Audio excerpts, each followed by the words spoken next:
এই ভিডিওটা ঈশ্বরকে ধন্যবাদ দিয়ে আমরা শুরু করি। আর প্রভু ঈশ্বরকে ধন্যবাদ জানাই। আজকের বিশেষ ভিডিওর মাধ্যমে আপনাদেরকে আমি জানাতে চাই যে প্রভু যীশু খ্রিস্ট এই পৃথিবীতে কেন এসেছিলেন, তার উদ্দেশ্য কী ছিল। আমরা তার বাইবেল থেকে কিছু তার সত্যতা আমি তুলে ধরব আপনাদের মাঝে এই ভিডিওর মাধ্যমে। আর আপনাদেরকে আমি বলতে চাই, আমাদের মুক্তিদাতার বাণী চ্যানেল থেকে প্রভু যীশু খ্রিস্ট নামে প্রত্যেক আমি স্বাগত জানাই। আসুন আপনারা যারা এই ভিডিওটি দেখছেন, সেই ভিডিওর মাধ্যমে আপনারা জানতে পারবেন। যারা নতুন আছেন, যারা ভিডিওটি দেখছেন, তারা আপনারা এই ভিডিওটিকে চ্যানেলটাকে আপনারা সাবস্ক্রাইব করবেন এবং লাইক করবেন। আসুন আমরা এই ভিডিওর মাধ্যমে আপনাদের কাছে প্রভু যীশু খ্রিস্টকে আমি শাস্ত্র অনুসারে আপনাদের কাছে আমি প্রকাশ করি। আসুন সেই যীশু খ্রিস্টকে জানুন। যীশু খ্রিস্টকে যীশু খ্রিস্ট কী করেছিলেন, এই পৃথিবীতে আসছে কী করেছিলেন। আমার এই ভিডিওটা করার কারো মনের মধ্যে দুঃখ দেওয়ার নেই, কারো কষ্ট দেওয়ার নেই। আপনারা সত্যকে জানবেন, সত্য আপনাকে স্বাধীন করবেন। কারণ সত্যকে প্রকাশ করা আমাদের কাজ। যীশু হচ্ছেন সত্য, তিনি সত্য, তিনি সত্য ঈশ্বর। তাই আমরা সেই প্রভু যীশু খ্রিস্টকে আমরা এই ভিডিওর মাধ্যমে আমি আজকে প্রকাশ করতে চাই। আপনারা প্রত্যেকে শুনবেন, শোনার সংগ্রহ করবেন এবং এই বাইবেল থেকে পদগুলো আপনারা পড়বেন, দেখবেন ওর মধ্যে কত সত্যতা আছে। মানুষ আপনাদেরকে অনেক কিছু বলতে পারে, আপনারা যাচাই করে দেখুন। বাইবেল কিনে নিয়ে আসুন অল্প পয়সার মাধ্যমে। আপনার ছোটো ছোটো অনেক বইগুলো পেয়ে থাকেন, আমাদের অনেক গ্রামেও দেওয়া থাকে। আপনারা সেখানে পড়বেন, জানবেন যে সত্য যিশুকে আপনাকে জানতে হবে। আমরা তর্ক বিতর্ক মাধ্যমে আমরা যিশুকে জানতে পারবো না। এনে কথায় বলে না, তর্কে বহুদূর, বিশ্বাসের মিলায় বস্তু। আসুন আমরা বিশ্বাসের মাধ্যমে, বিশ্বাস সহকারে এই ভিডিওটা আপনারা দেখুন। আমি আপনাদেরকে কিছু শাস্ত্র থেকে আমি বাইবেল থেকে আমি পাঠ করছি। মথিলিখিত সুসমাচার আমরা 9 থেকে এখানে পাঠ করব। দেখুন এখানে কিভাবে একজন পক্ষাঘাতীকে কীভাবে যিশু তাকে তিনি বললেন, হে বৎস সাহস করো, তোমার পাপ ক্ষমা হইল। আর তিনি তৎক্ষণাৎ তিনি উঠে দাঁড়ালেন। তাই চিন্তা করুন, চিন্তা করুন যিশুকে। যিশু বললেন বসো, সাহস করো, তোমার পাপ ক্ষমা হইল, আর উঠো, তোমার শয্যা নিয়ে বাড়ি ফিরে যাও। যিশু খালি বললেন বসো, তোমার পাপ ক্ষমা হইল। এখানে যিশু কখনো বলেননি যে আপনাকে এই করতে হবে, ও করতে হবে, এসব অনেক কিছু করতে হবে। যিশুর যে বিশ্বাস, যিশু দেখলেন তাদের বিশ্বাস। যে পক্ষাঘাত থেকে নিয়ে এসেছিলেন 4 জন ব্যক্তি, আর উনি খাটে শোয়ানো ছিল।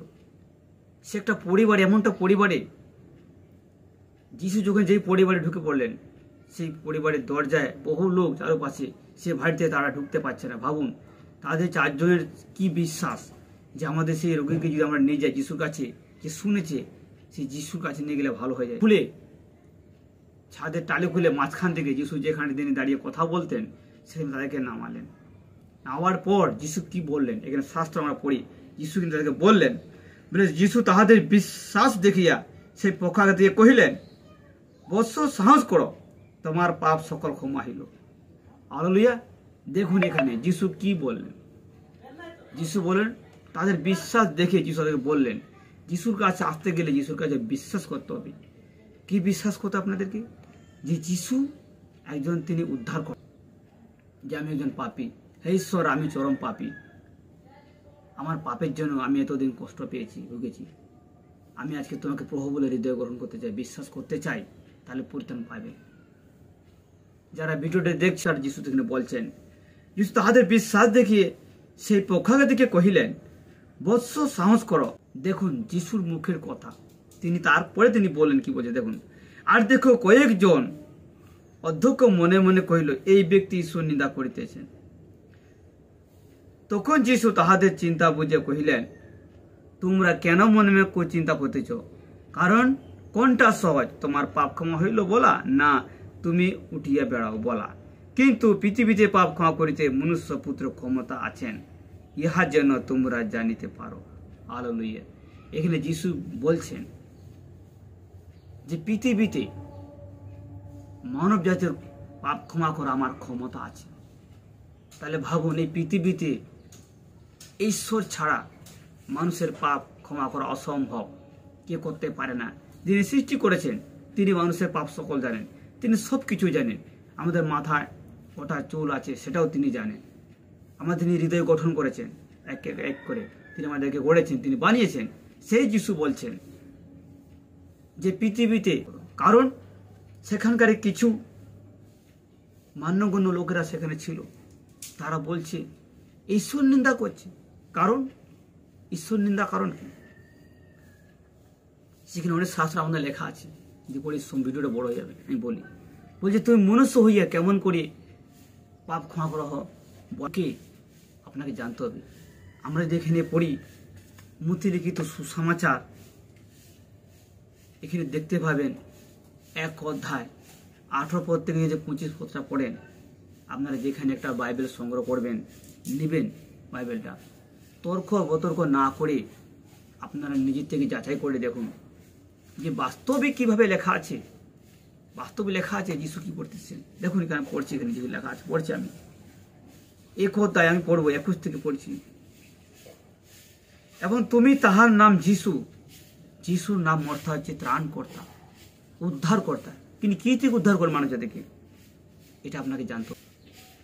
উদ্ধার তো বিভিন্ন উদ্ধার হতে পারে, কিন্তু এটা এমনই উদ্ধার সমস্ত মানব জাতির পাপ থেকে তিনি উদ্ধার করতে এসেছেন। শুনুন বাক্য কি লেখা আছে।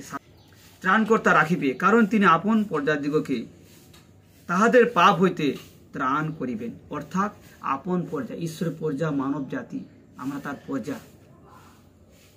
এই প্রজাদের পাপ থেকে তিনি উদ্ধার করতে আসছেন। তিনি হচ্ছেন প্রভু যীশু খ্রিস্ট। তিনি এখানে এবং তুমি তাহার নাম যিশু ত্রাণকর্তা রাখিবে। দেখুন যিশুর অর্থ হচ্ছে ত্রাণকর্তা, উদ্ধারকর্তা। ভাবুন তাহলে যিশু পৃথিবীতে কেন এসেছিলেন? তিনি ত্রাণকর্তা। এই পরিবর্তন হয়ে গেল, ও পরিবর্তন হয়ে গেল। যারা ভিডিওটি আমার দেখছেন, এখানে কোনো কিছু পরিবর্তন, কিন্তু জীবন পরিবর্তন হয়ে আপনার। আপনি যিশুকে বিশ্বাস করুন, গ্রহণ করুন, আপনার গায়ের রং যা আছে তাই থাকবে, কোনো কিছু বদলাবে না। আপনার জীবন বদলে যাবে, আপনি সত্যকে যাবেন, সত্য আপনাকে স্বাধীন করবে। আসুন তার পরের লাইনটাকে পড়ি। লেখা আছে এখানে, এই সকল ঘটিল যেন ভাববাদী তারা কথিত প্রভু এই বাক্য পূর্ণ হয়। দেখো সেই কন্যা গর্ভবতী হইবে এবং পুত্র প্রসব করিবে, আর তাহার নাম রাখা যাইবে ইম্মানুয়েল। অনুবাদ করে দেখুন, এই শাস্ত্র কখনো মিথ্যা হতে পারে না, মানুষ মিথ্যা হতে পারে। বাইবেল সংগ্রহ করবেন, যেখান থেকে পড়বেন। বাইবেল না পড়ে মানুষের সঙ্গে তর্ক বিতর্ক করা ঠিক নেই। আপনারা সম্পূর্ণ জানুন এটা কি ব্যাপার, বাস্তবে লেখা আছে। ধরুন এখানে পাপের জন্য, তাই এখানে আমি কিছু পড়তে চাই।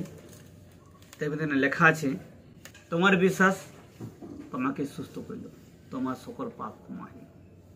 আবার আরেক জায়গায় আমরা দেখি শাস্ত্র লেখা আছে, মুদ্রিত সুসমাচার 9 অধ্যায়। দেখুন 38 বছরটা রোগী, তিনি চিকিৎসা করার পরও তিনি সুস্থতা পান। শাস্ত্র লেখা আছে বহু ডাক্তার, বহু গুণীগানী কাছে গেছে, বহু টাকা পয়সা কিন্তু ব্যয় করেছে, কিন্তু সুস্থতা পায়নি। শেষে উনি শুনলেন যিশুর কথা, আর তিনি এত ভিড়ের মধ্য দিয়ে তিনি হামগুড়ি গুড়ে যাচ্ছে। ভাবতে পারবেন তার এত বড় বিশ্বাস। আপনারও সেই বিশ্বাসটা করুন। রক্তস্রাব তার ছিল, আপনারা জানেন মহিলাদের যে রক্তস্রাব ক্ষরণ হলে তারাই বুঝতে পারে শরীর কতটা ক্ষমতা চলে যায়। দেখুন এখানে সেই মহিলার কথা আমি শাস্ত্র থেকে আপনাদেরকে জানাই কি লেখা আছে। আর দেখো 12 বৎসর অবধি প্রদরগ্রস্ত রোগ একটি স্ত্রী লোক তাহার পশ্চাতের দিকে আসিয়া তাহার বস্ত্রে স্পর্শ করিল, কারণ সে মনে মনে বলিতেছিল, তাহার বস্ত্র স্পর্শ করিল, বস্ত্র মাত্র স্পর্শ করতে পারিলেই আমি সুস্থ হইব। আমি যারা ভিডিওটি দেখছেন চিন্তা করুন, উনি ভাবছেন কত বছর লেখা আছে, শাস্ত্রে এখানে লেখা আছে 12 বছর প্রদরগ্রস্ত রোগী একজন মহিলা। চিন্তা করুন কত ক্ষরণ হয়ে গেছে, তবু তিনি বেঁচে আছেন। আর তিনি আর কত বড় বিশ্বাস দেখুন, উনি বলছেন তার গায়ের যদি একটুকু তার জামা, তার বস্ত্র যদি স্পর্শ করতে পারি স্পর্শ করতে পারলে আমি সুস্থ হব। এই যে একটা বিশ্বাস, আপনাদেরকে অনেক কিছু করতে, আপনার বিশ্বাস করুন, যিশুকে বিশ্বাস করুন।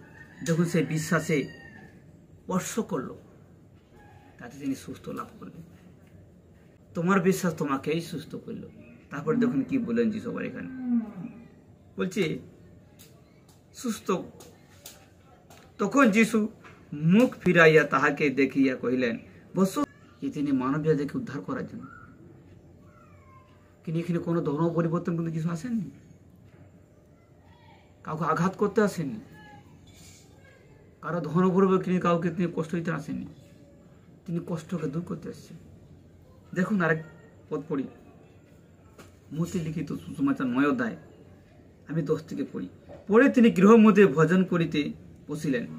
আরেক পরিবারে যিশু ওখানে গেলেন, আর সেই পরিবারে তাদের সঙ্গে বসলেন, তিনি খাওয়া দাওয়ার সে আসলে তিনি বসলেন। দেখুন সেখানে যিশু কি বললেন, বসিলেন।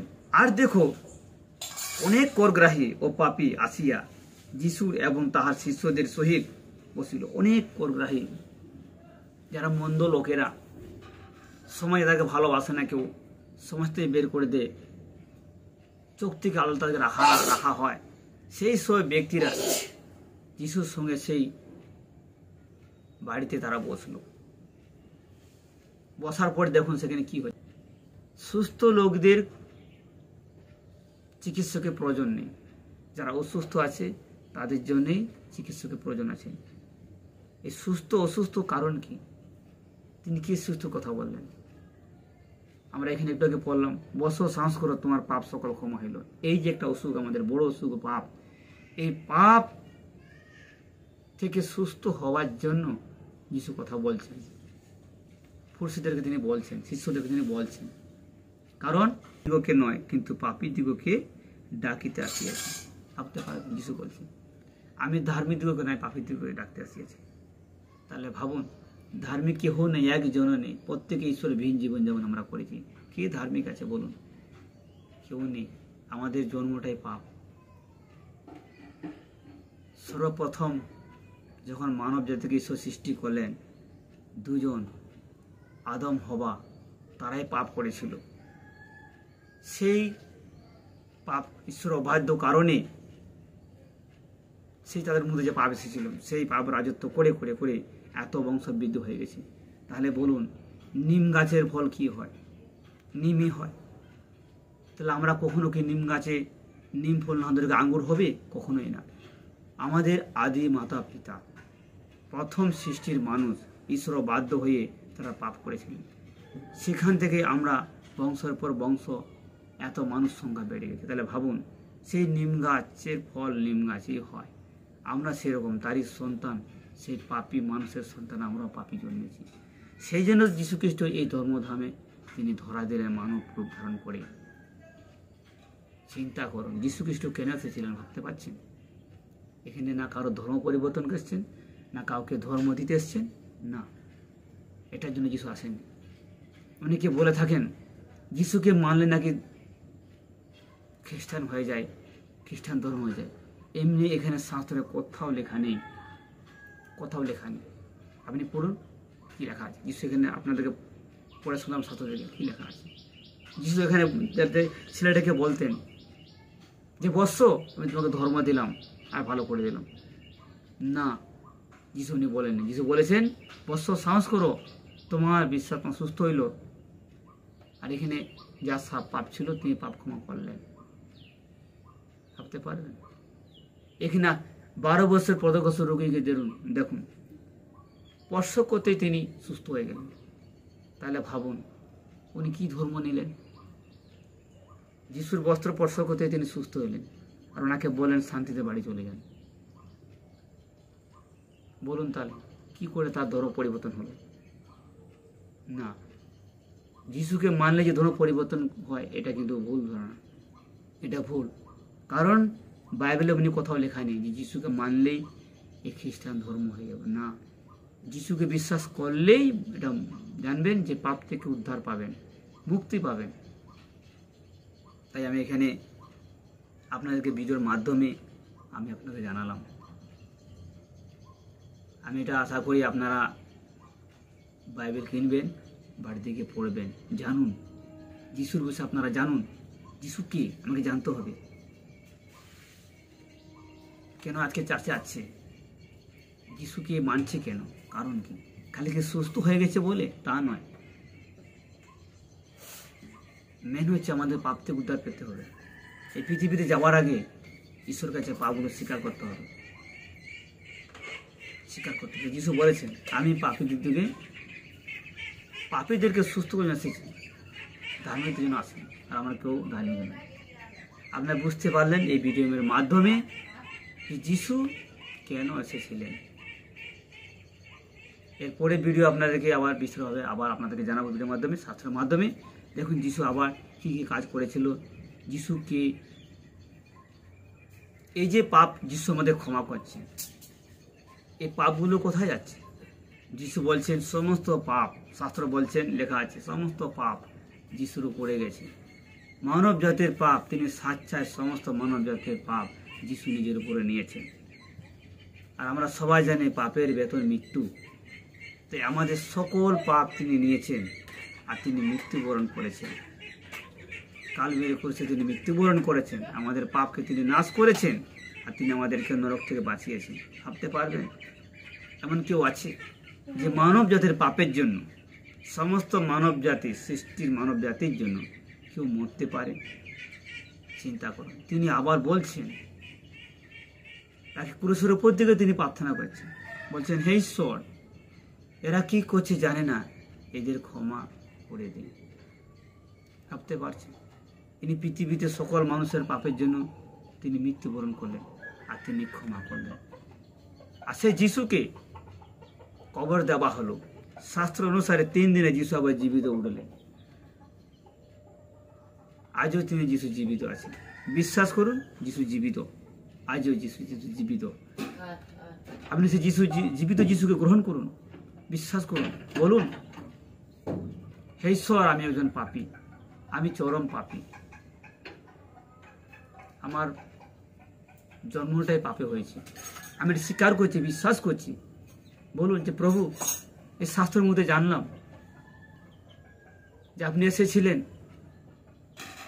পাপীদের জন্য, আর সমস্ত জাতি, মানব জাতি পাপী। আর বলুন, হে ঈশ্বর, আমি একজন পাপী, আমার পাপের জন্য তুমি মৃত্যুবরণ করেছো, তোমাকে কবর দেওয়া হয়েছে, 3 দিনে প্রভু যিশু জীবিত উঠেছেন। আমি এটা বিশ্বাস করে স্বীকার করি, আর হৃদয়ে বিশ্বাস করে, মুখে স্বীকার করে, হৃদয়ে বিশ্বাস করি। আজ থেকে প্রভু বললাম, যিশুকে আমি স্বীকার করলাম, আজ থেকে তিনি আমার মালিক। বিশ্বাস করুন, আপনি প্রার্থনা করুন, আপনার পাপ সকল তিনি ক্ষমা করবেন। তারপরে দেখুন ঈশ্বর আপনার জীবনে কীভাবে কাজ করছে, আপনি শান্তি পাবেন। যে শান্তি এতদিন আপনি অনুভব করতে পারেননি, এই শান্তি আপনি অনুভব করতে পারবেন। এটা মানুষের শান্তি নয়, টাকা পয়সার শান্তি নয়, ধন সম্পদ শান্তি নেই, এটা ঈশ্বরের শান্তি। এই শান্তি টাকা পয়সা দিয়ে কেনা যায় না, এটা ঈশ্বরের দান। তার জীবন দিয়ে তিনি আমাদেরকে শান্তি দিয়েছেন, অনন্ত জীবনের শান্তি দিয়েছেন। বিশ্বাস করুন, যতজন এই ভিডিওটা দেখছেন আপনারা মন দিয়ে শুনবেন। আর আমার কাছে একটি বলার আছে, আপনারা কিছু বাইবেল, আমাদের বিভিন্ন ছোট ছোট পুস্তক আছে, আপনারা পড়বেন, জানবেন এর বিষয়ে। তর্ক বিতর্ক করে সত্যকে জানতে পারবেন না। আপনারা পড়বেন, আপনি তার থেকে যোগাযোগ করবেন, ওখান থেকে কিছু বাইবেল নেবেন, কিছু বই নেবেন, আর পড়ুন, বাড়িতে গিয়ে পড়ুন, দেখুন কি লেখা আছে, যিশু কী বলেছে, কী করতে পারেন। বাস্তবে যিশুকে এখানে পৃথিবীতে ধর্ম পরিবর্তন করতে এসেছেন না, মানুষের জন্য, সমস্ত মানব জাতির তিনি মৃত্যুবরণ করতে আসছেন। দেখুন, আপনার ধর্ম কিন্তু পরিবর্তন হবে না, আপনার জীবন কিন্তু পরিবর্তন হয়ে যাবে। আপনি একবার বাইবেল পড়ুন। আমার এই ভিডিও, পরের ভিডিও আপনাদেরকে আবার জানাবো, বাকিগুলো আপনারা দেখতে থাকবেন। আর আমাদের ইউটিউব চ্যানেলটাকে সাবস্ক্রাইব করবেন, লাইক করবেন। আর বিশ্বাস করুন, পরে পরে আপনারা ভিডিওটা পাবেন। আমি ভিডিওটা করছি কাউকে দুঃখ দেওয়ার জন্য নয়, কোনো ধর্মের উপরে কোনো আঘাত দেওয়ার জন্য, কাউকে ছোট করার জন্য নয়, আর কাউকে কষ্ট দেওয়ার জন্য নয়।